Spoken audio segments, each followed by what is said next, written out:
డిమాండ్ల సాధన కోసం రైతు సంఘాల ఆందోళన వరుసగా మూడో రోజు కొనసాగింది. రైతు సంఘాల నేతలతో కేంద్రం కీలక చర్చలు జరిపింది. మరోవైపు గ్రామీణ భారత్ బంద్ కు రైతు సంఘాలు పిలుపునిచ్చాయి. పంజాబ్లో రైల్ రోకో నిర్వహించారు రైతులు.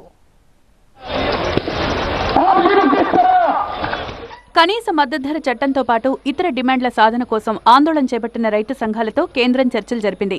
చండీగఢ్లో రైతు సంఘాలతో కేంద్ర మంత్రులు పీయూష్ గోయల్, అర్జున్ ముండా, అనురాగ్ ఠాకూర్ చర్చలు జరిపారు. శుక్రవారం భారత్ బంద్కు పిలుపునిచ్చారు రైతు సంఘాలు.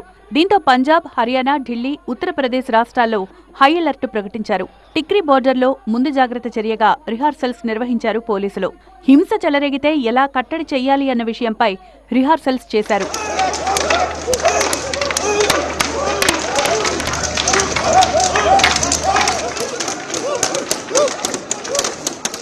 గ్రామీణ భారత్ బంద్ కు తాము పిలుపిచ్చినట్టు తెలిపారు రైతు సంఘాల నేత రాకేష్ టికాయత్. డ్రైవర్లు కూడా ఈ బంద్ లో పాల్గొంటారని తెలిపారు. भारत बंद करने की बात की है। किसान अपने खेत में ना जाए, कल खेत का काम ना करें, उसका भी एक बड़ा मैसेज जाएगा।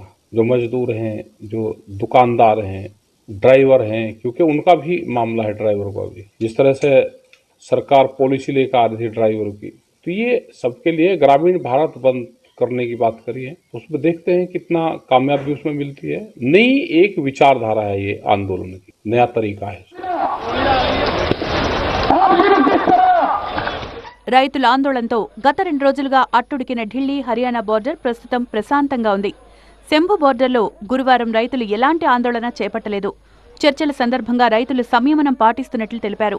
ఢిల్లీ పోలీసులు ఇప్పటికే సరిహద్దులో 144 సెక్షన్ విధించారు. ట్రాక్టర్లను నగరంలోకి అనుమతించడం లేదు. అయితే పంజాబ్లో రైతుల ఉద్యమం వరుసగా మూడో రోజు కొనసాగుతోంది. ఆందోళనలో భాగంగా రైతులు రైలు రోకో చేపట్టారు. మౌలత్లో రైలు పట్టాలపై రైతులు బైఠాయించారు. దీంతో రైళ్ల రాకపోకలు నిలిచిపోయాయి. ఇవాళ సాయంత్రం రైతు సంఘాలతో చండీగఢ్లో చర్చలు జరపబోతోంది. అయితే కేంద్రం తమ ఉద్యమాన్ని అణచివేసేందుకు కుట్ర చేస్తోందని రైతు సంఘాల నేతలు ఆరోపిస్తున్నారు.